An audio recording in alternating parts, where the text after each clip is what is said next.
Hey, salut les amis, bienvenue sur Codeur Passionné. Nous continuons avec la formation. Dans cette vidéo, nous allons voir comment nous allons cacher certaines parties de cette application en fonction de l'interaction de l'utilisateur. Ok? Donc, c'est ce que nous allons faire sans plus tarder. Donc, nous venons au niveau de notre fichier app.js. Ok? Comme vous pouvez le voir ici, nous allons enlever tout ce qui est ici. Et donc, je vous ramène au niveau de l'interface. Comme on peut le constater, nous avons en réalité deux grands groupes. Donc, on a cette partie et puis on a cette section qui elle-même est composée de deux autres composants. Donc, nous avons le premier composant ici, il s'agit du formulaire, et puis nous avons le deuxième, il s'agit du tableau. Donc, c'est exactement ce que nous allons faire ici. Je vais créer des variables que je vais appeler show. Donc, le premier, on aura show create. Show, par exemple, home. Je vais l'appeler show home. Je vais le mettre à false par défaut. Ensuite, on aura le show create form. Ça, c'est pour le formulaire de création. OK, on le met à false. Et le troisième, on aura show student list. Si vous voulez, c'est ce que nous allons faire. Et là, donc, la façon dont on écrit des composants ici, plutôt des variables ici, à l'intérieur de data, donc de la fonction data. Et la fonction data doit retourner au fait un objet JavaScript. Et donc, voici comment on crée on crée un objet au niveau du JavaScript. Je pense que à ce stade, c'est vraiment les fondamentaux du JavaScript que vous devez connaître pour utiliser Vue.js. Donc, ici, une fois que j'ai fait ça, donc je vais tout simplement me rassurer que, par exemple, pour ce qui est du home, par défaut, que le home soit à true. Donc, je vais revenir au niveau de mon code. Donc, je reviens au niveau de l'index. Ce qui me pousse ici à introduire un concept de Vue.js qu'on appelle le conditional rendering. C'est-à-dire que le conditional rendering, c'est la traduction conditionnée. C'est-à-dire que Vue.js, avant d'afficher des éléments de la page, va d'abord exécuter une condition. Si cette condition est évaluée à true, donc ce qui veut dire que la condition est vérifiée, en ce moment, il va afficher les éléments qui sont conditionnés. Au cas contraire, il n'affichera pas. Donc en anglais, ça s'appelle le conditional rendering. Et c'est ce que nous allons faire ici. Donc nous allons dire, par exemple, pour ce qui concerne ce bloc, alors pour faire le conditional rendering, on utilise l'attribut VIF. Donc, on va faire le VIF. VIF suivi de la variable ou bien suivi de la condition. Donc, on peut très bien écrire si VIF, VIF show, on a dit show home est différent ou bien show home égale à true. Donc, on peut aussi écrire de cette façon.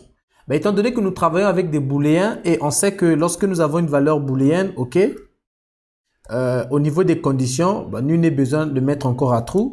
Par défaut, si show home est égal à true, eh bien, ça va passer. Et si c'est égal à false, ça ne passera pas. Et en ce qui concerne notre div ici, vous voyez que notre div ici comporte deux éléments. Le premier, donc nous avons, il comporte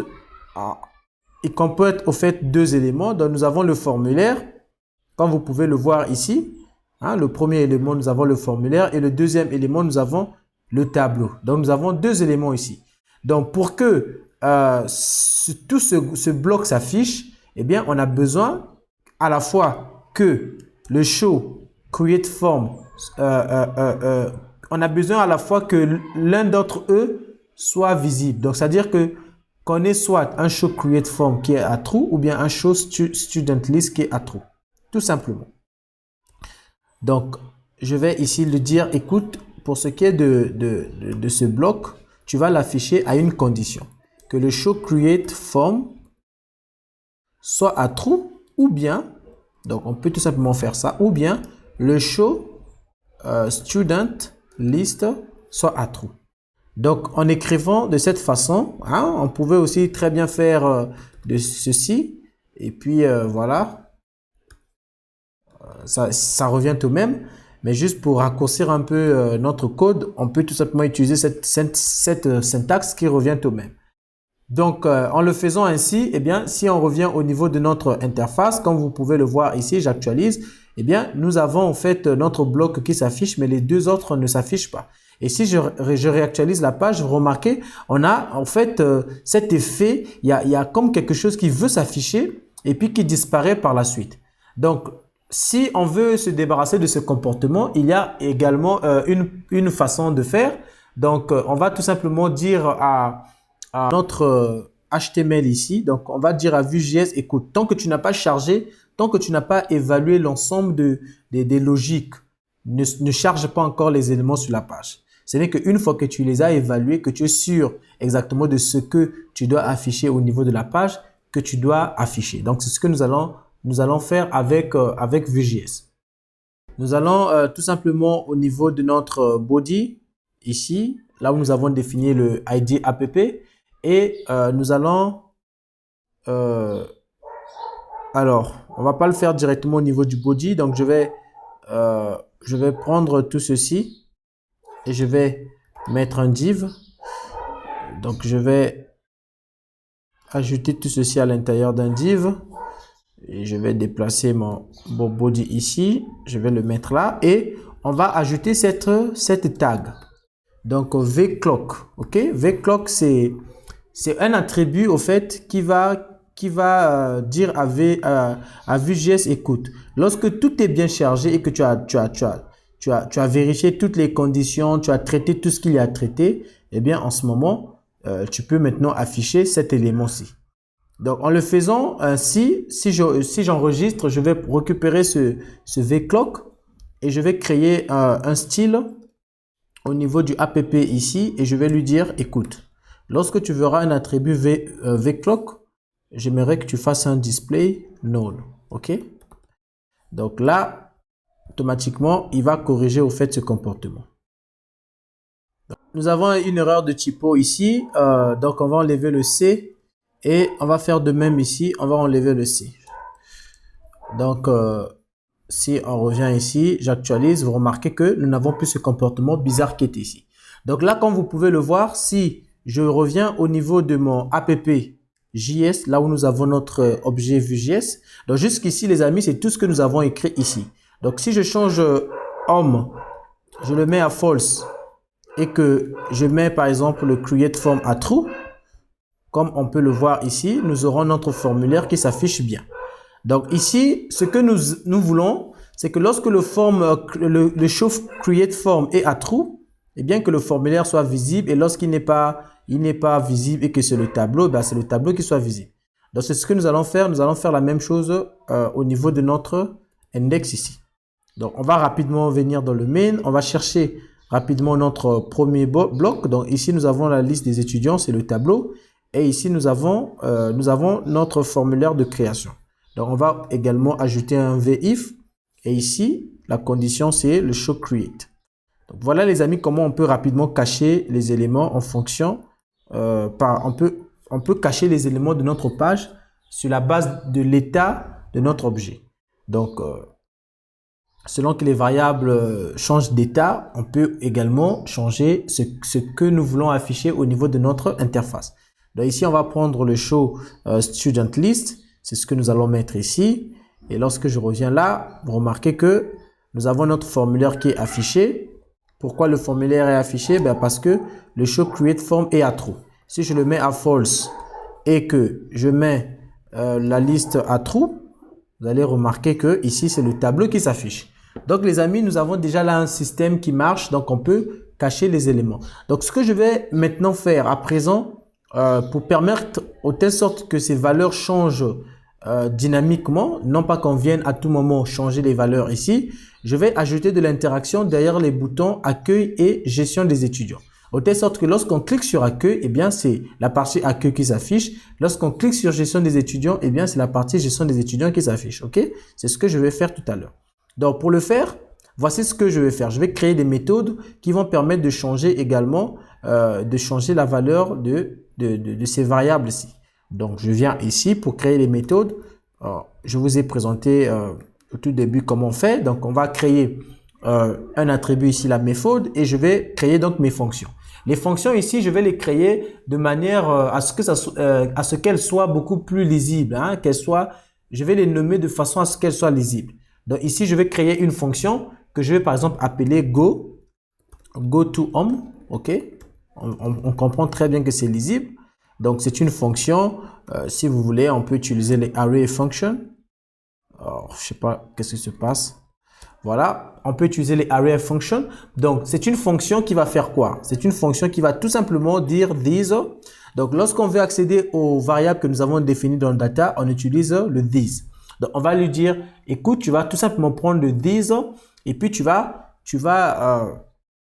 changer l'état de show home. Donc, on a la possibilité de faire par exemple these show home et puis on le place par exemple à true. OK? Ça, c'est une façon de faire. Et vous allez voir que si on va créer plusieurs fonctions de ce genre, donc là, je vais prendre le go to home. Je fais la même chose pour go to create. Je comprends pas, j'ai un problème avec mon clavier là. Go to create form. OK? Dans ce cas, c'est ce monsieur qu'on va mettre à true. OK? Ensuite, nous aurons student list. Et on va le mettre également à true. Donc là, ceci étant fait, si je reviens au niveau de mon index ici, donc au tout début, là où nous avons notre nav, OK? Donc vous remarquez bien que nous avons notre nav ici accueil. Donc ce que je peux faire, je peux ajouter cette instruction. Si vous voulez, vous pouvez faire également vue on, deux points, vous mettez clic. Mais la façon la plus courte d'écrire cela, c'est de mettre @click. Donc ici, on va intercepter le clic, on va intercepter au fait le clic de ce bouton. D'accord? On a aussi la possibilité de lui dire prevent. Donc prevent va tout simplement dire, écoute, par défaut, les liens hypertextes ont pour comportement d'aller vers l'URL qui est défini au niveau du href. Donc nous, pour éviter que ce comportement s'exécute par défaut, on met le prevent devant le clic en mettant le point. Donc, c'est tout simplement pour dire, écoute, je vais intercepter le clic sur ce lien, mais que tu n'exécutes pas le comportement par défaut qui vient avec l'élément, le lien hypertexte. Et ici, on va lui dire, écoute, go to home. Donc, si on fait ainsi, vous pouvez mettre les parenthèses. Donc, si on écrit de cette manière et qu'on vient ici, je clique là, par exemple. Donc, si je clique ici, vous remarquez que rien ne se passe. OK? Je pense qu'on a un problème ici. Alors, je n'aurais pas dû faire ceci. On va tout simplement modifier. Donc, on va modifier partout où nous avons mis ceci. Voilà. Donc là, si on revient ici, on actualise, on clique là. Vous voyez que le show home est visible parce que nous avons évidemment décidé de venir ici. Alors, ce que nous allons faire cette fois-ci, vous voyez que là, lorsque les autres variables sont à true, eh bien, nous avons les autres éléments qui sont ici. Donc, ce qu'on va faire, c'est qu'on doit synchroniser lorsqu'on veut venir ici, que ce soit uniquement celui-là qui est à true et tous les autres à false. OK? Et donc, moi ici, ce que je vais faire, je vais créer une fonction, ce qu'on appelle par des help functions. Ce sera une fonction qui va me permettre de le faire. Donc, je vais appeler la fonction change state. OK? Donc, cette fonction va tout simplement changer l'état de ma variable. Si vous voulez, je vais dire change navigation state. OK? Donc, dans cette variable, j'aurai au fait, oh là là.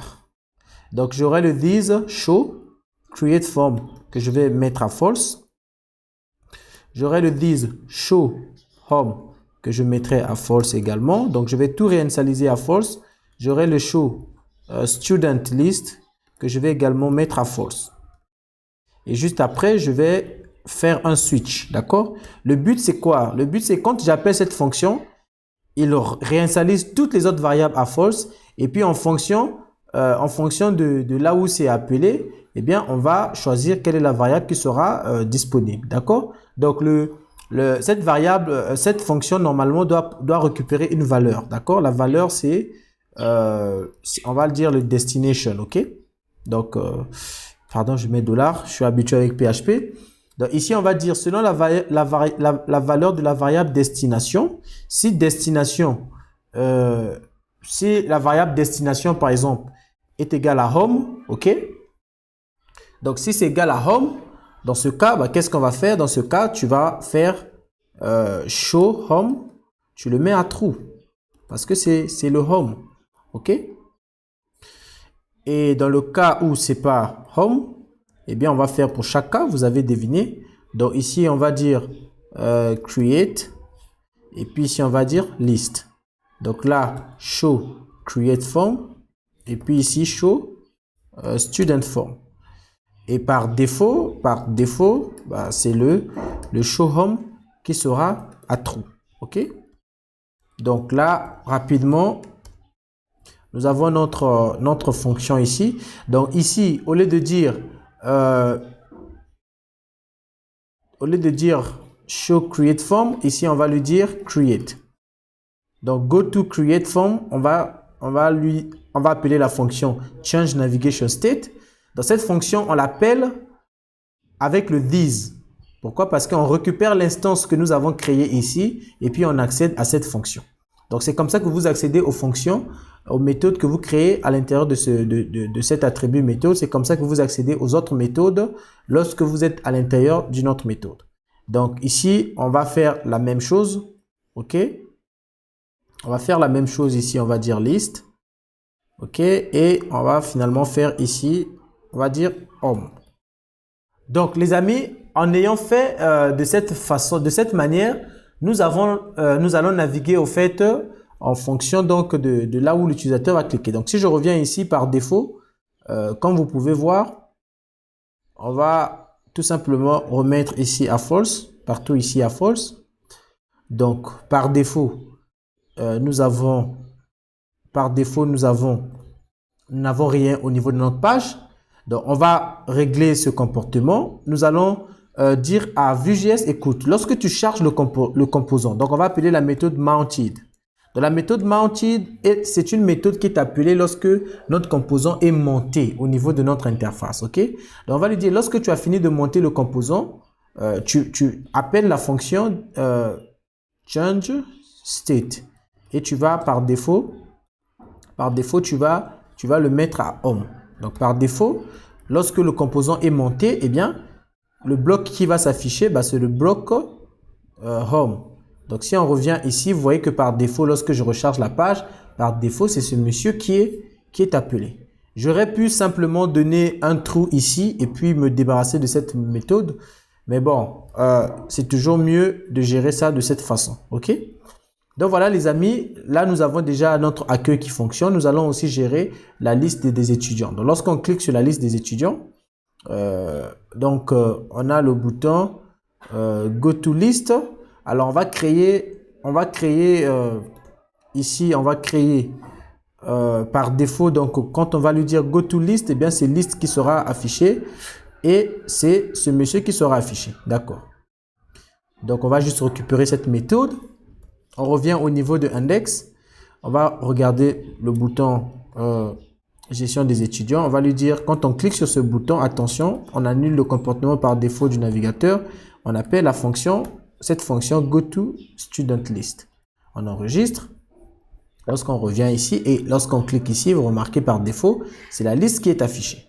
On va faire également la même chose pour ajouter un nouvel article. Donc lorsqu'on clique ici, on va appeler la fonction qui correspond à notre formulaire. Donc, go to create form. On copie rapidement. Je descends ici, gestion des étudiants, formulaire de création. Donc, ajouter un nouvel étudiant. On va venir ici, on va faire un clic. Puis prevent.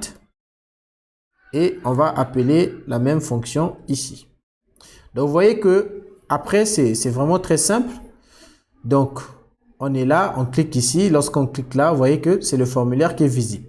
Et lorsqu'on clique sur retourner à la liste, on aimerait retourner au niveau de notre tableau. Pour l'instant, lorsqu'on clique, ça ne fait rien. Donc, c'est ce que nous allons implémenter.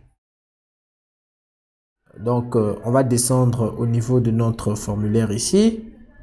On va chercher le bouton retourner à la liste. Voilà. Donc, c'est ici que nous allons mettre cette fonction. Je vais juste récupérer le nom de la fonction ici. Et je reviens là. Voilà. Clic. Prevent. Voilà. et on va appeler la fonction de cette manière. Donc là, lorsqu'on revient ici, gestion des étudiants, ajouter, retourner à la liste, vous remarquez que nous sommes au niveau de la liste. Ajouter, retourner à la liste, nous sommes au niveau de la liste. Et vous allez remarquer ici, nous sommes au niveau de gestion étudiant, mais le menu continue à s'activer avec le lien accueil. Et pourtant, nous sommes ici. C'est normalement celui-là qui devait être actif. Donc, comment on va régler ce problème? Je vous le montre tout de suite. Alors, si vous remarquez, lorsque nous venons au niveau du bouton accueil ici, vous remarquez que en fait, c'est la classe active qui donne cet aspect au niveau de notre menu lorsque nous sommes là. Donc, si j'enlève la classe active, eh bien, on n'aura pas ce surlignement qu'il y a sur le menu. Donc, ce qu'on va faire, on va en fait dire à Vue.js, écoute, j'aimerais attribuer de façon dynamique la classe active à cet élément selon que nous sommes soit selon que la variable, donc la variable que nous avons mappée, l'état que nous avons mappé à notre menu, à notre contenu, à notre bloc. Donc nous avons showHome. Donc si showHome est égal à true, eh bien on aimerait bien que ce menu là soit actif. Et si showCreateForm ou showStudentList est égal à true, il suffit qu'il y ait un parmi ces deux variables qui soit true, on aimerait que justement ici là qu'il soit actif. Donc, comment on va le faire? Eh bien, c'est simple avec Vue.js. On va tout simplement venir ici, on va lui dire, écoute, j'aimerais que tu puisses ajouter une classe. Mais cette classe que tu vas ajouter, donc en mettant les deux points ici, là, les deux points que nous mettons ici, nous sommes en train de lui dire, cette classe que tu vas ajouter, au fait, nous sommes en réalité en train de faire le vbind. Donc, en d'autres termes, on pouvait l'écrire de cette manière. OK? Et donc, la façon la plus courte de faire, c'est de tout simplement mettre les deux points. Dans les deux points veulent dire quoi? On va tout simplement lui dire, écoute, on aimerait que nous avons déjà une classe ici qui est définie de façon statique. Mais on aimerait que tu ajoutes d'autres classes, mais cette fois-ci, ces classes que tu vas ajouter là vont dépendre d'une certaine logique, d'une certaine condition à évaluer, par exemple. Donc ici, la condition à évaluer, c'est quoi? On va lui dire, pour définir cette classe, on va lui dire, écoute, tu vas ajouter la classe active mais à une condition. À une condition que showHome soit égal à true. Ou on peut tout simplement enlever l'égal à true. On laisse comme ça parce que par défaut, c'est un booléen. Donc, ça va être soit true ou false. Donc, et lui, il saura, OK, je vais soit appliquer la classe active, donc ajouter la classe active à ce qui est défini ici, mais à la condition que showHome est égal à true. Lorsque je clique ici, et que je viens ici, vous voyez que showHome, c'est bien. Mais lorsque je clique ici, nous n'avons plus cette activation de ce menu. Pourquoi? Parce que showHome n'est plus égal à true. Donc, c'est exactement la même chose que nous allons faire pour les autres ici. Donc, on vient ici. Et là, on va tout simplement lui dire ou show student list. Donc les amis, je ne fais pas des tours sur la documentation parce que je suppose que si vous êtes venu suivre une vidéo, c'est parce que vous voulez pas peut-être perdre beaucoup de temps à lire la documentation pour avoir le fût que les éléments basiques. Mais sachez qu'il y a la documentation qui est là, donc vous pouvez à tout moment revenir sur la documentation et regarder. Par exemple ici, class and style binding, on vous explique comment c'est fait. Donc vous pouvez tout simplement lire et puis mettre en application, voilà, ça marchera de même. Donc moi je vous épargne un peu de revenir au niveau de la documentation par rapport à ce que nous faisons. OK? Donc ici, donc on va tester notre application. On revient ici. C'est déjà actualisé. Quand je clique ici, vous voyez que c'est gestion des étudiants. Et quand je clique ici, alors ici bizarrement les deux sont surlignés. OK? Donc on va tout simplement voir qu'est-ce que nous avons. Ah, ici j'ai mis showHome, ok. Donc on va dire showCreateForm, ok. Donc là, quand je clique ici, c'est lui qui est activé et quand je clique ici, c'est ce monsieur qui est activé. Donc vous voyez que les amis, sans avoir eu besoin d'utiliser VueRouter, nous avons déjà la possibilité d'avoir le même comportement que nous avions avec VueRouter. C'est vrai qu'avec VueRouter, on gère l'historique de navigation, mais là, si vous voulez, on peut aussi l'implémenter. Mais nous avons quelque chose de semblable. Et tout simplement, en ayant utilisé les VIF, donc les conditional rendering, en ayant utilisé le conditional styling, donc avec cette méthode, nous avons pu avoir le même comportement. Ok? N'est-ce pas là, fantastique les amis? C'est si simple que ça. Et ça, vous pouvez l'intégrer dans tous les projets que vous voulez. Vous pouvez mettre des conditions, etc. Plus tard, nous verrons comment est-ce qu'on peut créer des méthodes un peu plus complexes. Mais sachez que déjà à ce stade, vous pouvez utiliser cela. Et j'aimerais juste, avant de clore cette vidéo, vous montrer que la différence entre le V, donc on va venir ici. Nous avons la possibilité d'utiliser aussi, au lieu d'utiliser le VIF, le VIF, nous avons la possibilité d'utiliser, je ne retrouve plus le, voilà. Nous avons la possibilité d'utiliser le VShow. Donc, je vais juste vous montrer la différence entre les deux. Lorsqu'on utilise le VShow, vous allez remarquer, ça va faire exactement la même chose, d'accord? Lorsque je clique ici, ça fait exactement la même chose, mais vous allez remarquer au niveau du code source, lorsque vous utilisez le VShow, eh bien, il n'enlève pas l'élément de la page. Donc là, vous allez remarquer que nous avons, avec le VShow, nous avons toujours notre home ici qui est visible. Je ne sais pas si vous pouvez bien voir ici.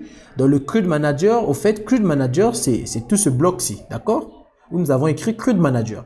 Et parce qu'on a utilisé le VShow, vous remarquez que tout ce bloc est encore visible au niveau de notre markup. Par contre, lorsque nous utilisons le VIF, donc ici je vais changer par le VIF. Avec un VIF, eh bien, lorsque vous allez regarder, lorsqu'on va naviguer, on viendra au niveau de gestion des étudiants. Remarquez bien, au niveau de notre markup ici, nous n'avons plus le markup HTML qui correspond à ce bloc de CRUD Manager. Pourquoi? Parce que le VIF, au fait, omet d'injecter le markup au niveau de notre DOM. Par contre, le VShow, eh bien, qu'est-ce qu'il fait? Il le cache tout simplement. Mais l'élément est toujours disponible sur notre page. Donc ça, c'est quelque chose de très important que je voulais mentionner avant de clore avec cette partie. Et donc, de la prochaine vidéo, nous allons voir comment on va maintenant interagir au niveau du formulaire, comment on va créer l'étudiant et puis comment on va faire tout cela. Alors, on se dit à la prochaine vidéo.